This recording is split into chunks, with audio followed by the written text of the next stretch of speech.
Hello everyone, bringing you a video today looking at the British 1944 pattern water bottle, cup and carrier. This is something I meant to look at a little while ago. It's a video I had in the works a while ago, basically digging out the kit for the Mannequin of the Month this month, particularly the 1944 pattern components, reminded me that I'd meant to make this. So here it is, after far too long a delay. We'll be looking at both patterns of water bottle in this, the slight differences that took place very early on in the production of the bottle, obviously looking at the cover as well. Without further ado, we'll get into the main part of the video now and have a look at these in some detail. So this is the first pattern we're going to have a look at, and it's almost completely hidden in the carrier. So we'll remove it from the carrier now. We'll talk about the carrier briefly as well. These didn't really change, so the main thing we're looking at in this video is the changes to the bottles. Put that to one side and talk about the carrier briefly. First of all, this particular example is a very nice, tidy example. It has painted aluminium M1910 type hanger hooks, which are of course a feature of the 1944 pattern design. It does also include a belt loop. Now, the belt loop is interestingly quite tight. It's rather difficult to get this over the belt of the 1944 pattern equipment, given that the buckle is fixed at each end. Getting the buckle through here is somewhat difficult, but that's just a little annoyance with the design, really, I guess you could say. You can see this is manufactured by Bagcraft in 1945, and in the main body, interestingly, no drainage eyelet or anything in here, but we do have a little pouch down here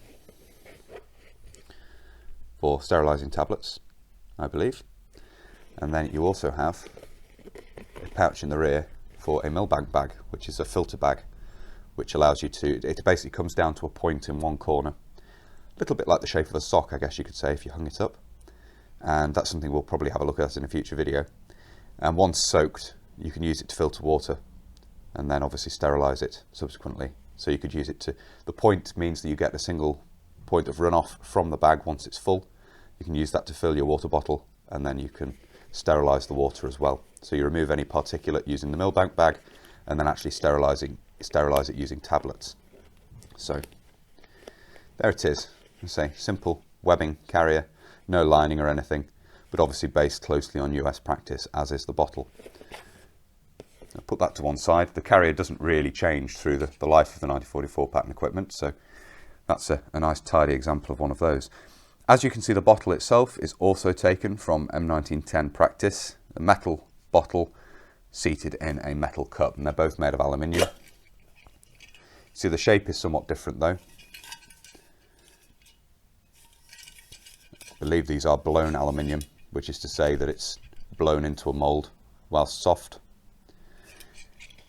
And this is the very first pattern of these, which included a chain and a wire around the neck, as you can see there, to attach the lid. The lid itself is made of stainless steel. And you can see the interior of the bottle there. You have this very wide neck. I've not actually measured this, but it's heading for 2 inches, which means you can actually very easily see inside. It's about the same, almost the same diameter as the bottom there, as you can see, which means that anything that does get stuck in there, it's actually relatively easy. You can get in here with a brush to clean these out, which is quite neat, and they're obviously very easy to fill from that point of view as well. So I like the wide neck on these. I think that's a good part of the design. And this initial design, this cap seals down against this rubber O-ring, rubber seal around the base of the neck of the bottle here. So you can see that the threads to screw this on are just worked into the aluminium forming, and then there's a lip here against which this rubber washer sits, so that you get a seal with this washer, you get a seal with this rim inside the cap there that you can see. That sits down on the rubber washer and creates a seal. Now, the metal caps are quite noisy, and the chain is as well. So the first change we're going to look at relates to this chain. So the first change we're going to look at here is the removal of the chain from the cap. This bottle and the cap are otherwise identical, but the cap is now secured around the neck with this piece of nylon cord, as you can see here. So the wire's been removed, the chain fastening. If we bring the other one back in, you can see the chain there, the chain just wrapped around the rivet in the top here. You can see that there. An aluminium link has been made, so the cord can be slotted through that and tied off, as you can see. The cap is otherwise identical, the bottle's otherwise identical. You can see it seals in the same manner with the rubber ring around the neck there. A minor change that came in very early in the production of 1944 pattern. Certainly this is mentioned by 1946, that's referenced on Khaki Web I highly recommend going and having a look at the page on there about the 1944 pattern equipment, and particularly the section about the bottles. Certainly by 1946 this had already appeared and replaced the chain. So for the majority of the service life of this bottle, this version of the bottle, the cord would be in use rather than the chain through Malaya, Korea, etc.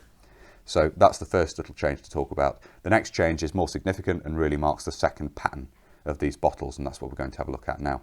So this is the final version of the 1944 pattern bottle. The cup didn't really change, but it does fit. Still nests inside, so that's what you're still carrying in your carrier. In theory, is the bottle, the cup nested together. The bottle has changed slightly in design. We have a new cap, of course, but the neck is longer. So if I unfasten this here, you notice the lack of noise, which is one advantage of this system. If we bring this in here, the first version, you can see the neck has been elongated somewhat to use this new type of cap. So as you can see, still secured around the neck with a piece of nylon cord here.